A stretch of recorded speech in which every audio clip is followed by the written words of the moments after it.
Mr. President, fellow heads of state and government, Mr. Secretary General, distinguished delegates, ladies and gentlemen, on behalf of my country, Nigeria, I congratulate you, Mr. President, on your election, and Mr. Guterres on his first General Assembly outing as our Secretary General. I assure you both of my country's solidarity and cooperation. You will indeed need the cooperation of all member states as we are meeting during extraordinary, troubled, and dangerous times. Let me also thank former Secretary General Mr. Ban Ki-moon for his service to the United Nations and wish him peaceful retirement. Mr. President, the previous year has witnessed many far-reaching developments. Some of the most significant events include the Iran nuclear deal, the Paris Climate Change Agreement, and of grave concern, the North Korean nuclear crisis. Mr. President, I must also commend the United Nations' role in helping to settle thousands of innocent civilians caught in the conflicts in Syria, Iraq, and Afghanistan. In particular, we must collectively thank the government of the Federal Republic of Germany under the commendable leadership of Chancellor Angela Merkel and the governments of Italy, Greece, and Turkey for assisting hundreds of thousands of refugees. In an exemplary show of solidarity, the international community came together within my own region to assist the countries and communities in the Sahel and the Lake Chad regions to contain the threat posed by Al-Qaeda and Boko Haram. We thank the Security Council for visiting the countries of Lake Chad Basin to assess the security situation and humanitarian needs, and for pledging assistance to rebuild lives and livelihoods. Indeed, in Nigeria, we are providing relief and humanitarian assistance to millions in internally displaced camps and those afflicted by terrorism, drought, floods, and other natural disasters.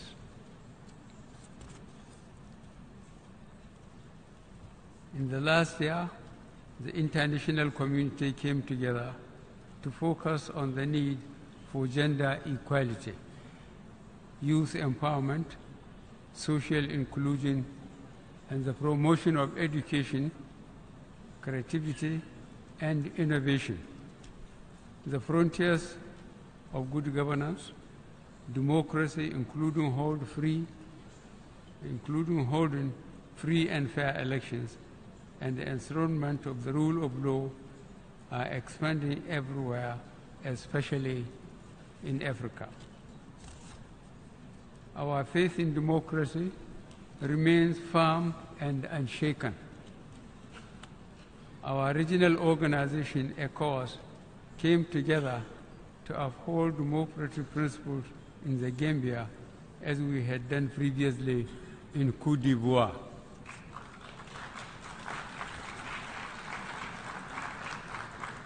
Through our individual national efforts, state institutions are being strengthened to promote accountability and to combat corruption and asset recovery.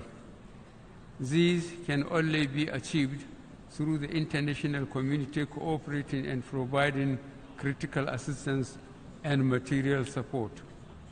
We shall also cooperate in addressing the growing transnational crimes such as forced labor, modern-day slavery, human trafficking, and cyber crime. Mr. President, these cooperative efforts should be sustained.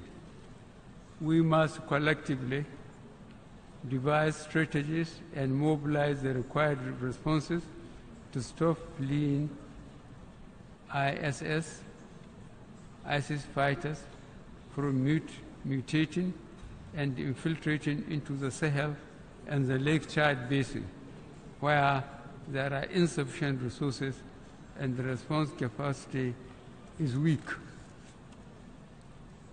This will require strong United Nations cooperation with regional organizations such as the African Union in conflict prevention and management.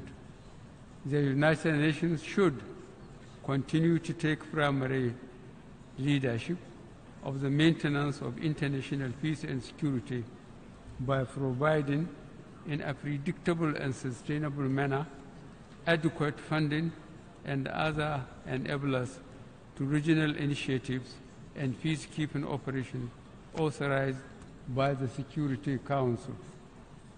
Mr. President, new conflicts should not make us lose focus on ongoing unresolved old conflicts. For example, several United Nations Security Council resolutions from 1967 on the Middle East crisis remain unimplemented. Meanwhile, the suffering of the Palestinian people and the blockade of Gaza continue. Additionally, we are now confronted by the desperate human rights and humanitarian situation in Yemen, and most tragically in the Rakhine state of Yemen. The Yemen crisis is very reminiscent of what happened in Bosnia in 1995 and in Rwanda in 1994. The international community cannot remain silent and do not condemn the horrendous suffering caused by what, from all indications, is a state-backed program of brutal depopulation of the Rohingya inhabited areas in Myanmar on the basis of ethnicity and religion. We fully endorse the call by the Secretary General on the government of the Myanmar to order or halt to the ongoing ethnic cleansing and ensure the safe return of the displaced Rohingya to their homes in safety and dignity. In all these crises, the primary victims are the people, the most vulnerable being women and children. That is why the theme of this session, focusing on people striving for peace and decent life for all on a sustainable planet, is most opposite. While the international community grapples to resolve these conflicts, we must be mindful and focus on the widening inequalities within societies and the gap between the rich and the poor nations. These inequalities and gaps are part of the underlying roots of competition for resources, frustration and anger leading to spiraling instability. The most pressing threat to international peace and security today is the accelerated nuclear weapons development program by North Korea. Since the Cuban Missile Crisis of 1962, we have never come so close to the threat of nuclear war as we have now. Mr. President, Nigeria proposes a strong United Nations delegation to urgently engage the North Korean leader. The delegation, led by the Security Council, should include members from all the regions. The crisis in the Korean Peninsula underscores the urgency for all member states, guided by the spirit of enthroning a safer and more peaceful world, to ratify without delay the treaty prohibiting nuclear weapons, which will be open for signature here tomorrow. Mr. President, I end my remarks by reiterating Nigeria's abiding commitment to the foundational principles and goals of the United Nations. Since our admission as a member state in 1960, we have always participated in all efforts to bring about global peace, security, and development.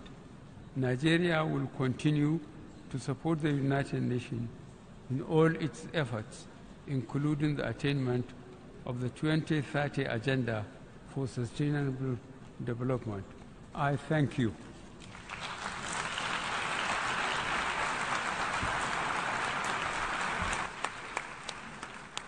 On behalf of the General Assembly, I wish to thank the President of the Federal Republic of Nigeria for the statement just made. May I request representatives to remain seated while we greet the Head of State.